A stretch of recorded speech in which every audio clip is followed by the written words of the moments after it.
Good morning. Hello, everyone. Hi, good morning. Hi, everyone. My name is Julia Holly. I have Ricardo Schneider on with us today for CityClips. And the focus for CityClips is all about North Florida business and tech. And it's an honor to have a fellow Domi board member here with us to talk about Tallahassee and his journey of being an entrepreneur within Danfoss. And just a brief introduction, and hopefully this is pretty accurate because I got this from Perplexity. A brief introduction about Danfoss and Ricardo.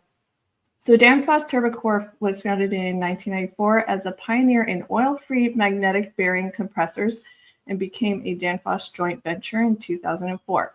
Under Ricardo Schneider's leadership since at least 2004, later becoming president, the company established its headquarters in Tallahassee, Florida, leveraging the city's reputation as the magnetic capital of the world and its proximity to research institutions like FSU and the National High Magnetic Field Laboratory. This strategic choice enabled collaborations in aerodynamics, power electronics, and magnetic technologies, critical for advancing their energy-efficient compressor innovations. How is that? That's great. Looks pretty good. Pretty accurate. Yeah, Perplexity is great. I know you have had a long journey of growing Danfoss Turbocor in Tallahassee, of all places. And I've heard bits and pieces of your story in different sources. And so thank you so much for hopping on my humble show. Thank you for having me here. I'm so honored to be part of this program. Thank you. And so I remember you telling us a little bit about your story when I was introduced to you through Domi's master's program. And you talked about how when you first moved to Tallahassee, you were not given a lot of support from the parent company, right? They said, you're on your own, pretty much. Is that true? Yeah, I think let's start. This is a journey of a great team. So it's not a result of a work of one or two individuals. That is really a team effort. And we started this journey many years ago back in Australia, actually, when the technology was put together. And the company was evolving, and they were getting really something was very disruptive, but it was extremely challenging at that time to put together. And they have been facing many different challenges to the point that they end up in Canada in the early 2000s and trying to really further develop the technology. And they were getting a lot of issues, and financially they were struggling. And Danfoss acquired 50% of the company in 2004. So it was a very bold move from Danfoss because the technology was not fully mature yet, and the technology was to be developed, and not too many people believe in this. But as Danfoss, we are a 92 years old company, and is a family-owned company. We have this value and the culture in our business that we look for long-term value creation. So things that people have doubts or people don't believe, let's say, we have a deep technology and engineering mindset, and when we believe in something, we take risks, and we take the opportunity to invest to see how this can be developed. So we acquired the company in 2004, 50%, and we created this joint venture 50-50. And they moved to Tallahassee. It was not an easy time, and you probably remember 2006, 2007. It was in the middle of the economical crisis, and the company was really not performing well. And the company financially was really struggling.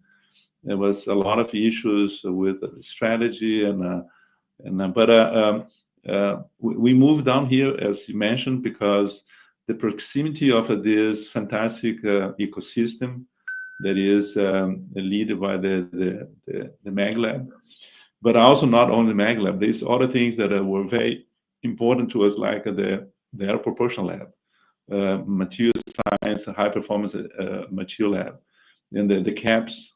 So a lot of things that was core of our technology. We moved to Tallahassee, but as you can imagine, let's say that we didn't have money, and let's say the shareholders were not eager to put more money on the company, because since they started back in Australia in '95, at that point the company never made $1 on the bottom line.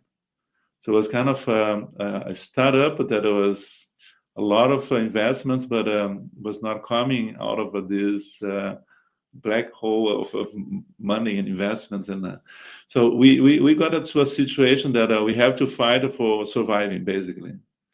And we have a lot of help from our community, that we got some second-hand furniture from TCC, at that time TCC, to help us, because we didn't have money to buy chairs or buy tables or to get our people to work. And it was really a rough time, let's put it this way. So we know by experience how hard it is to start up companies. We know by heart how it is difficult to be an entrepreneur in an industry, let's say, that is very hard to change, a very conservative industry. So that's why we have this kind of emotional connection with Domi Station, because being part of the board is kind of trying to help people that have been going through the same journey as we have been, not too far ago. And let's say, and we try to make sure that we encourage entrepreneurs, we encourage business owners, because it is hard, and it has to be a lot of resiliency. It has to be a lot of let's say determination to get things done.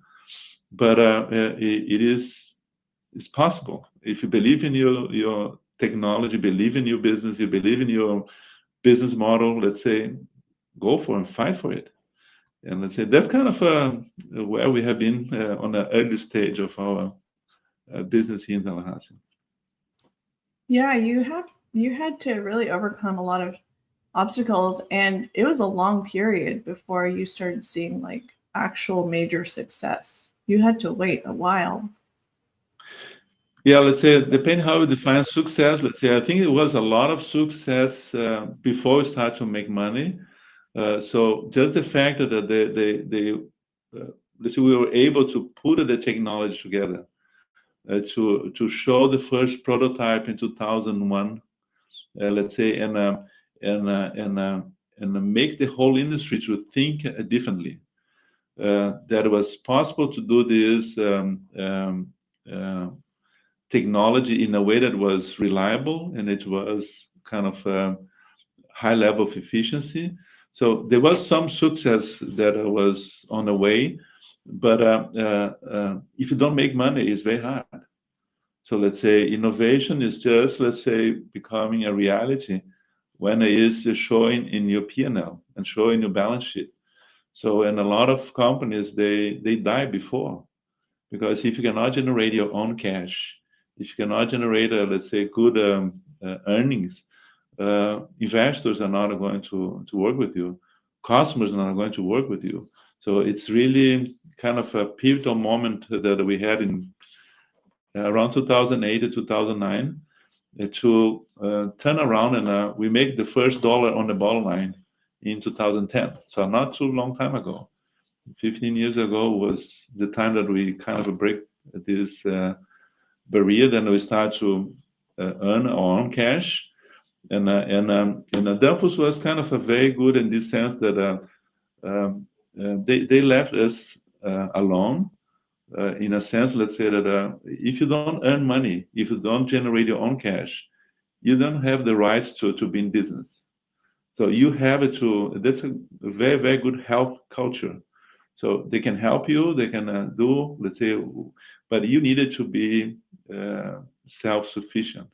So we apply some of these learnings and some of these advices from Danfoss, and they kept us relatively independent from the large group that allow us to mature the technology to a point and mature the business to a point that we really became, let's say, solid and became a mature and a more kind of a balanced business.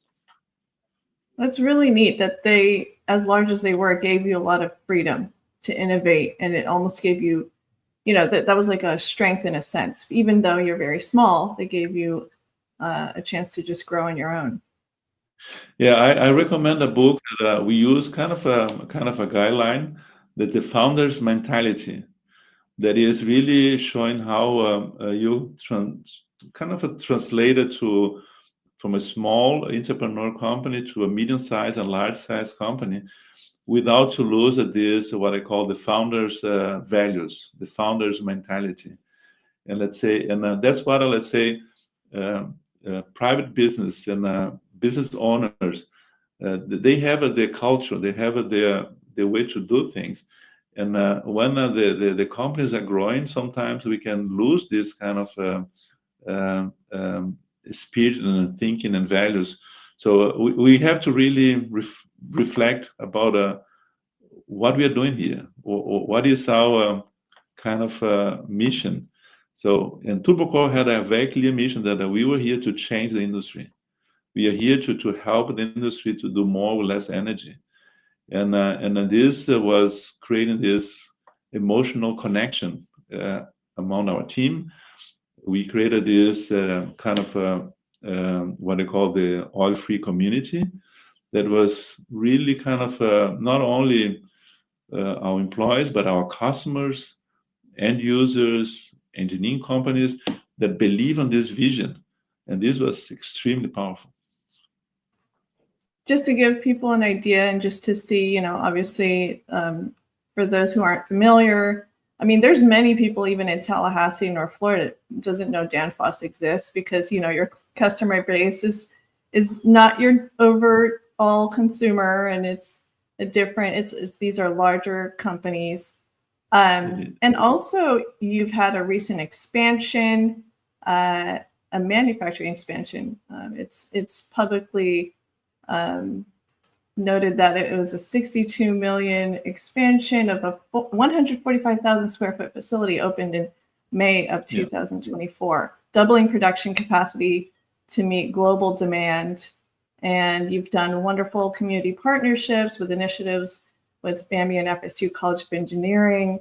And you've mentioned every 5 years you're doubling revenue, and your growth trajectory is pretty impressive. You've also installed over 130,000 compressors globally. That is amazing. And you're based here in Tallahassee. So that's just impressive.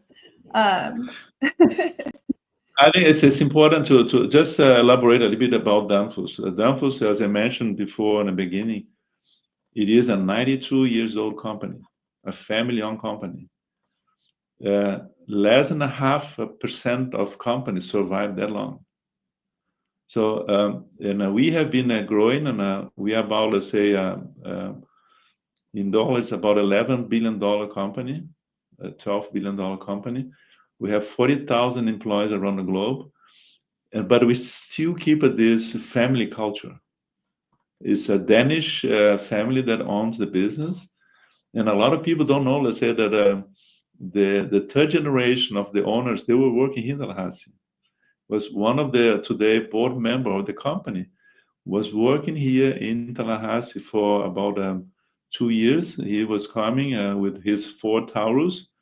Very, very humble family, very down the ground, and let's say unbelievable good people. So I have been had the pleasure to work with them for 34 years, and let's say and this kind of culture, let's say, that I think it's important, because we are looking for long-term value creation. We are not just looking for short-term results. And our commitment with sustainability, and a commitment with business that are helping the local communities, and making things, let's say, that are environmental friendly, it is part of this 92-year culture. So that's something that is not coming now, because a lot of people talk about decarbonization, or talking about, let's say, social responsibility. We have been doing this for 92 years. So we feel very comfortable when we talk about, let's say, helping our customers to decarbonize, because we have technologies that we are providing them the platform to do data centers with less energy. So we are working with equipments to reduce emissions. So it is a very, very strong culture. And I think that's the reason why we have been survived for such a long period of time. And I say, and here in Tallahassee, let's say, once we get the company to work and get the scale, we have to invest heavily. Not only in Tallahassee, we have factories in Europe. Turbocor is also manufacturing in China. We put our factory in China in 2017. So, and let's say, because we are playing a global market. So the Chinese market is very big for us, as well as the Asia Pacific market. So it makes sense to us to produce our compressor close to our customers. So we have this technology, let's say, taking over globally. So we need to be building a global footprint. But here in Tallahassee, we have this is the headquarters of the oil-free technology. So we have the R&D, all the new development, all the new things that we are doing is coming from Tallahassee. And this is part of this ecosystem that we were talking about in the beginning. But yes, we have done a tremendous investments recently to support the demand from our compressors mainly in data centers. So the hyperscale data centers today, they have tremendous challenges to cool down these very sophisticated chips, and they generate tons of heating. So we needed to help them to cool down the chips with a very low energy consumption. That's what we are doing.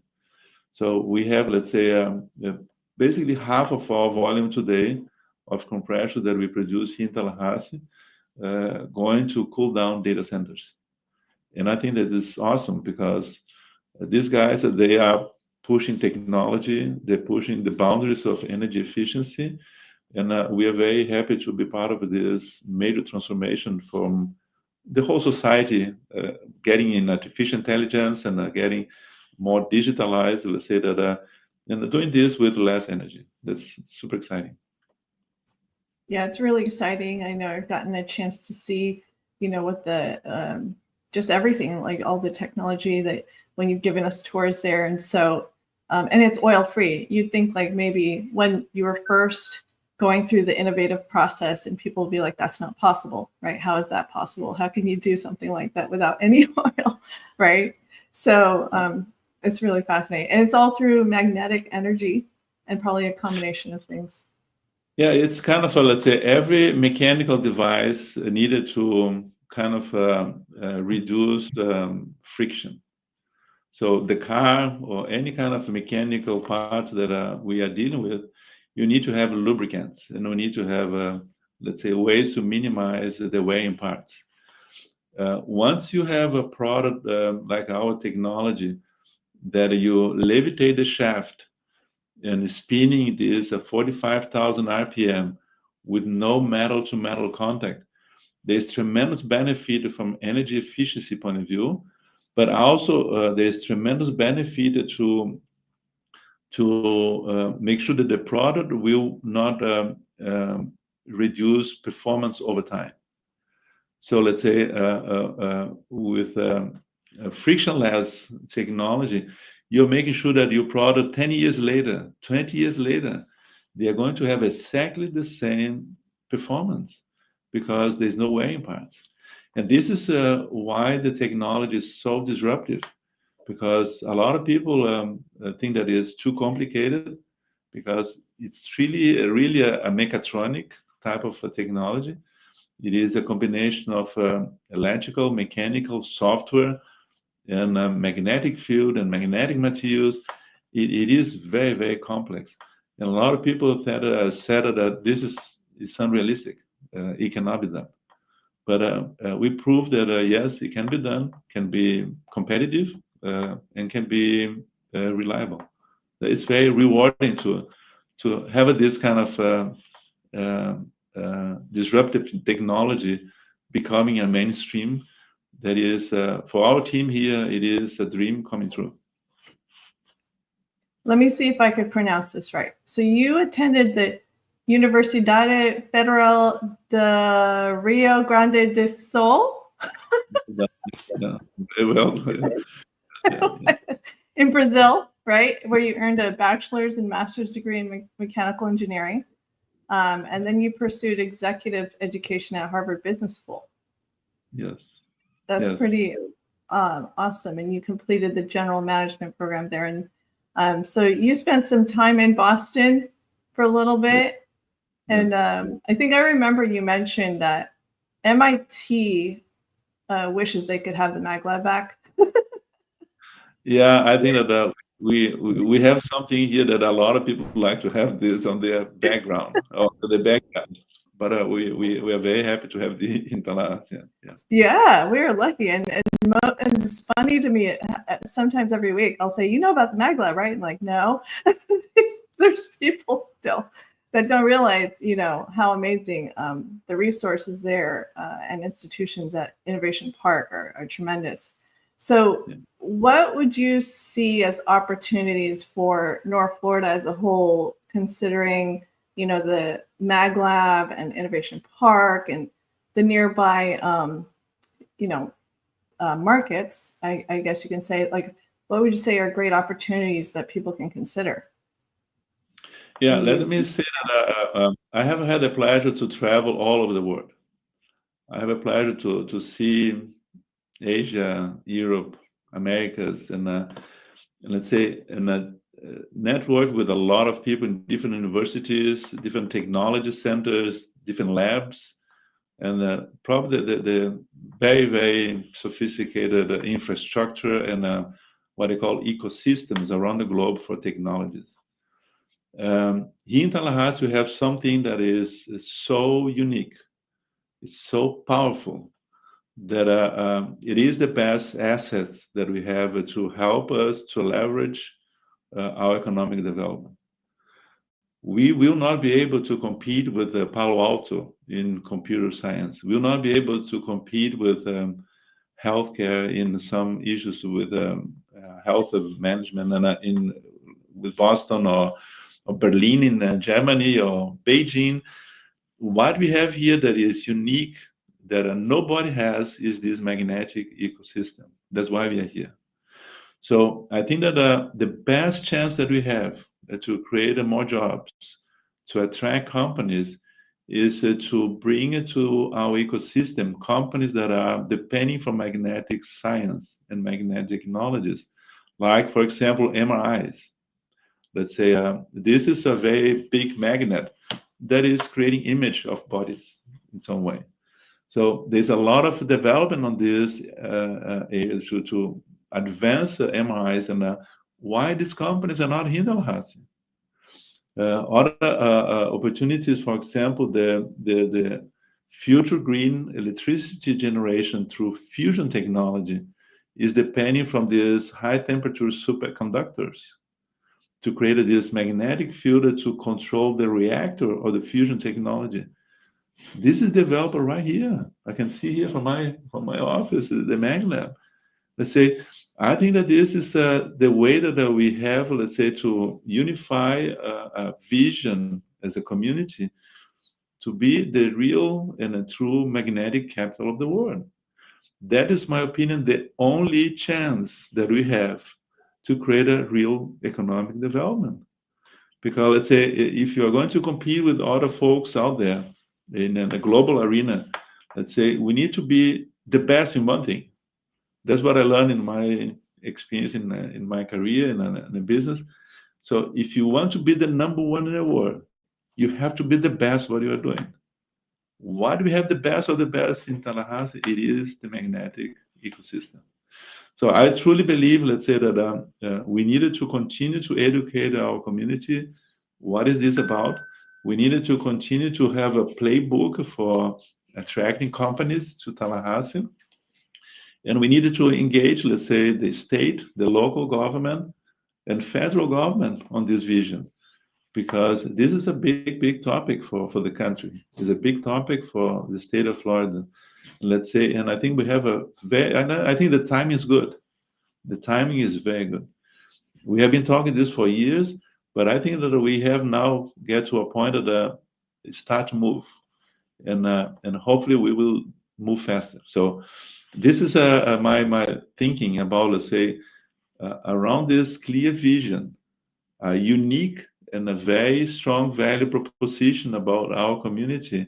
We can attract companies that are going to create jobs and bring money from outside. So a lot of people have a confusion about what is economic development, because they think that it's changing money around us. So go to this restaurant, or go to this store, or go to this local business.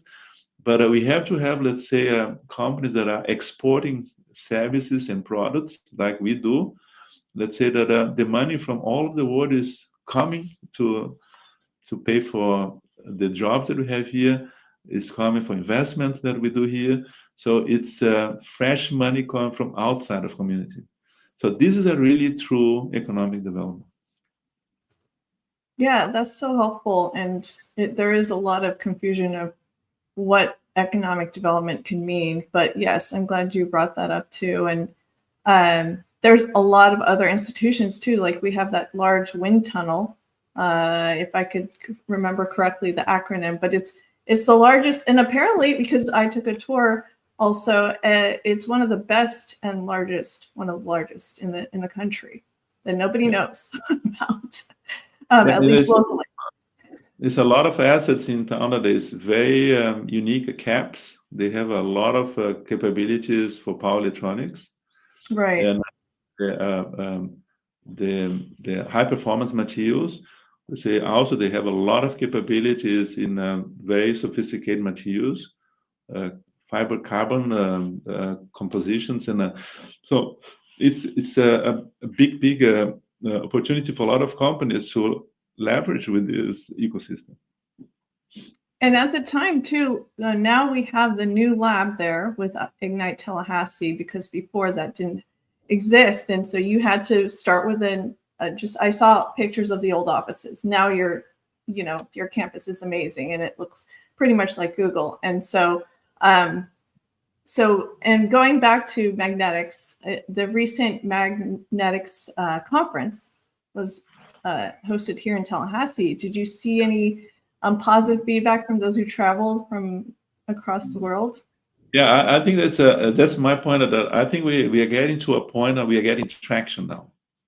I can see that people understanding what we are talking about, and let's say, and this fact that the largest conference for magnets and electrical motors came to Tallahassee is a clear sign that the world is paying attention on us. And let's say, and people come from all over the globe. And I met people in the conference from China, from Japan, from Germany, from Netherlands, and people all over the world. They came here to talk and discuss, and let's say, and network with this ecosystem. This is it is major. So this is really important, and hopefully we can bring this every year and make it bigger and bigger, because we are touching electrical motors that goes in electrical vehicles. We're talking about generators like, let's say, windmills. We're talking about the materials like other metals. So we're talking about, let's say, high performance motors, compressors, and it is just a core of a lot of industries that have to reinvent themselves. They have to, let's say, deal with supply chain issues. They have to deal with the new technologies that are emerging. So I think this is a good sign that people start to pay attention to us. And it's up to us now to take this to the next level. Yes. I mean, there's so much opportunity. I mean, even I'm thinking in space and the airline world. I would imagine, why wouldn't they utilize some oil-free solution? Maybe they are. Yeah. I don't know. And I truly believe, let's say, this has to be driven by the private sector. So let's say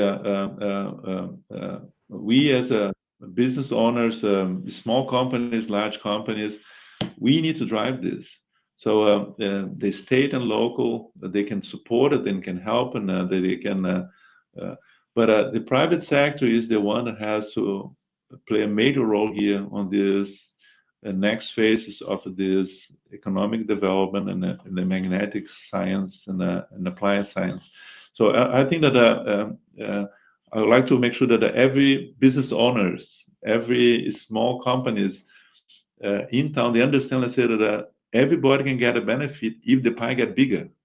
So if you bring more businesses, if you bring more companies, you create jobs, everybody's going to win. So we need to unify around this. Yes, and you've been a significant voice in our community, and to respect your time, because I know we moved our schedule up, and this you have been so generous with your time. I would love to conclude with, I know we mentioned Domi earlier and how you have an emotional loyalty to support things like Domi, because we've had quite a variety of entrepreneurs. There's been professors that have commercialized. There's been, just digital nomads, freelancers, creatives, all kinds of business owners, restaurant owners that have come through and, have made significant impact. So we appreciate board members like you that take the time to advise the team. And I joined 10 years ago as a community member, as a Domi member. So yeah, I'm also very passionate about supporting nonprofits like Domi. No, I think, let's say, you touch upon, let's say, it's very important to understand also, let's say, Domi Station play a major role to support this early stage of entrepreneurs that are starting businesses. And I think, let's say, this all is creating a complementary kind of setup. Let's say we have now these labs here in Innovation Park, the Tallahassee Ignite, and we have initiatives in universities. So we need to make sure that we support and help the entrepreneurs. This is the private sector. This is people that are say they're going to create businesses, create jobs, and let's say and I truly believe, let's say, that if we create a mentoring program, we create a space for collaboration, we create the right environment for entrepreneurs. This can go tremendously together with this magnetic ecosystem, because the entrepreneurs is a big part of economic development too. So I think that we need to make sure that we support Domi Station as much as we can, and then I invite everybody to engage and be part of it, because this is our fabric. It's small businesses. It's people that are starting new ideas, new business models, and they're going to be the future of Tallahassee. Yeah, it's really a lot of the small businesses that helps run the community and supports the community, and nonprofits will not benefit if the private sector is not benefiting as well. So yeah, and I'm glad you mentioned to engage with Domi Awards. Domi. I wanted to mention Domi Awards. Really quick, it's coming up on April 10th. And so I hope to see community members out there. And if you haven't already, to nominate entrepreneurs. I would nominate Ricardo in a second for innovation, but he's won a lot of bigger awards already. So I just want but yeah, so this is it's a great event. We have a lot of positive feedback every year when they host this event. It's so inspirational. It's a great chance to meet other founders and from all the industries in the community. So, and then Ricardo, if you'd like, do you have anything else to conclude with before we wrap up? No, I think, let's say, my message to other business owners and to other leaders in our community: get engaged. Let's say we can make a difference in our community. So a lot of people, let's say, in these days, especially complain about things, and but let's say we can have an impact here. Work with Domi Station, working with a vision of our community, we can really make an impact. So don't be quiet, or don't be passive. Be active. Be kind of engaged and emotional connected with this community, because we have a great community. Thank you so much. We really do have a great community, and I don't know if I would have ever had the chance to interview as president like yourself with so much success on your resume, and to be able to serve on the board with Domi with you is really an honor and privilege. So thank you so much for your time. No, it's my pleasure, and thanks for having me on this program, and I'm looking forward to see the next programs that we're going to put out there. So thanks for having me. Thank you so much. Well, I look forward to seeing you soon. Bye. Take care. Everyone. Bye-bye. Bye-bye, guys.